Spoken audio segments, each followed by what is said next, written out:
Bonjour et bienvenue dans le studio de Lucascopie TV à Genève. François Clerc, le cofondateur de AAA Associés, me rejoint dans le studio aujourd'hui. François, bienvenue. Merci de votre invitation, Jessica. Aujourd'hui, nous avons un sujet très intéressant, les femmes dans le conseil d'administration. Pourquoi est-il important d'avoir des femmes parmi les membres du conseil d'administration? Tout d'abord, il est important parce que cela est lié à la vie réelle.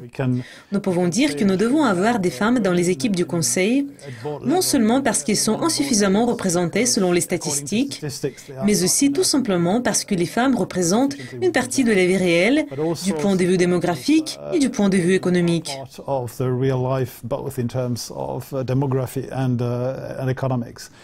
Il est donc raisonnable d'avoir plus de femmes au plus haut niveau de la prise de décision et de l'élaboration de la stratégie que représentent les conseils d'administration. Pourquoi le nombre de femmes en tant que membres du conseil est insuffisant? Les raisons sont multiples, et une des premières est expliquée dans une chanson célèbre où on déclare que nous vivons dans le monde des hommes contre toute attente. Mais si on est sérieux, il s'agit d'une combinaison de facteurs. Tout d'abord, du point de vue de la carrière et du développement, nous voyons qu'une grande majorité des candidats est représentée par les hommes. Les hommes, en général, ont peut-être plus besoin de faire carrière que les femmes. Mais il y a également un facteur que les femmes sont peut-être plus prudentes et en quelque sorte plus humbles dans leurs exigences de carrière.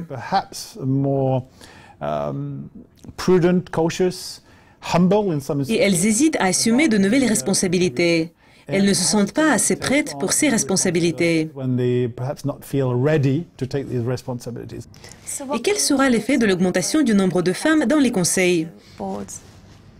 Nous devons être très précis et raisonnables dans ces attentes, car il y a beaucoup de mythologie à propos de la présence des femmes au sein du conseil d'administration. Tout d'abord, cela peut influencer la valeur de marché de l'entreprise. Comme les investisseurs pourraient être sensibles au fait que la représentation des femmes au sein du conseil a augmenté. Et pour une raison magique, on pense que cela aurait un effet à long terme.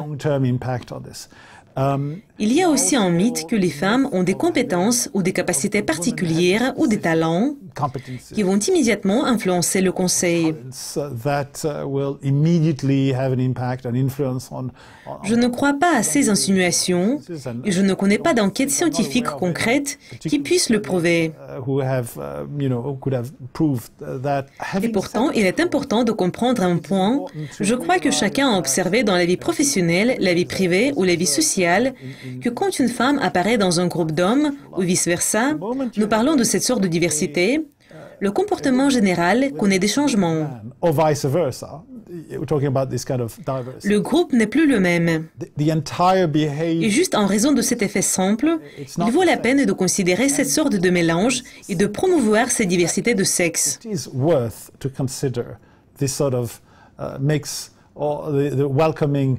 De quel effet il s'agit? Cela dépend. Il n'y a pas de formule magique unique qui soit une panacée, mais cela a toujours un effet. L'effet est que tout d'abord, le groupe n'est pas le même avant et après ce changement. D'après mes observations, cet effet est toujours positif.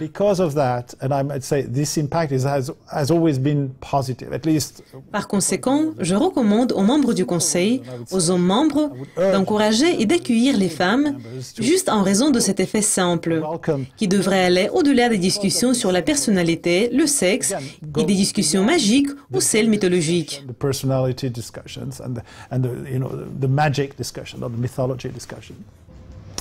Vous avez parlé de l'effet quand il y a deux sexes lors d'une réunion du conseil d'administration. Quelle différence on pourra observer? Ce sera toujours différent. Mais il y aura un dénominateur commun, d'après moi. Ce serait lié à ce que l'attitude sera changée. Surtout si les hommes prédominent dans le groupe. L'arrivée d'une ou de deux dames dans ce groupe va changer le comportement général.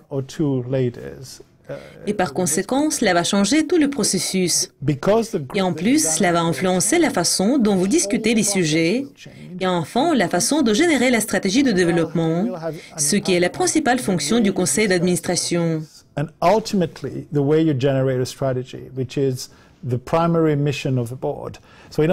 En d'autres termes, si ces gens travaillent ensemble selon un certain paradigme et le groupe est dominé par les hommes ou comprend seulement les hommes est purement masculin,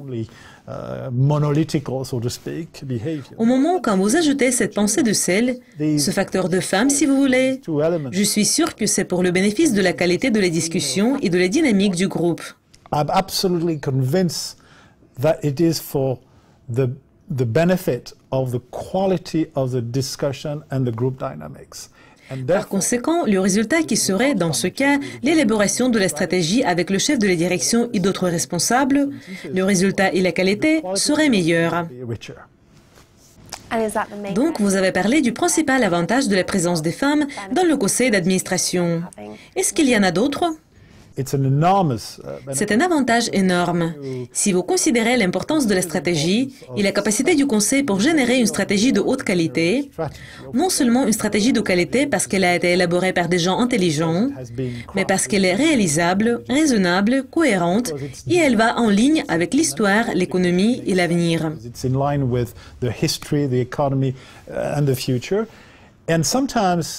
Et parfois, la mise en œuvre de la stratégie, qui à son tour a été développée par des gens intelligents avec un QI élevé, exige une qualité qui n'est pas répandue dans les communautés des hommes. C'est l'humilité. Je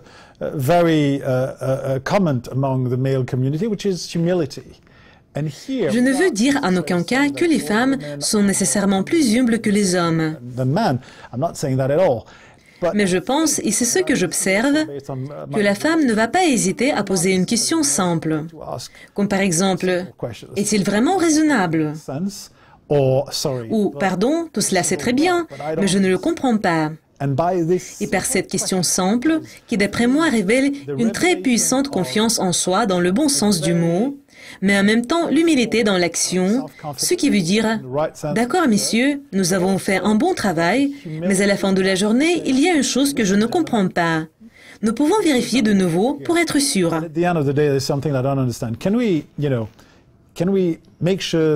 Et par cette simple question, parfois on peut surmonter les obstacles et résoudre les problèmes que vous n'avez pas vus auparavant. Et c'est ce que j'ai vu dans plusieurs situations, pas nécessairement au plus haut niveau, mais par exemple dans les comités de direction. Merci beaucoup de votre participation. C'était un plaisir de discuter avec vous ce sujet intéressant. C'était un plaisir. Merci beaucoup, Jessica. Donc, c'est tout pour aujourd'hui, mais pour apprendre les dernières mises à jour, restez à l'écoute de Lucascopy TV. Au revoir.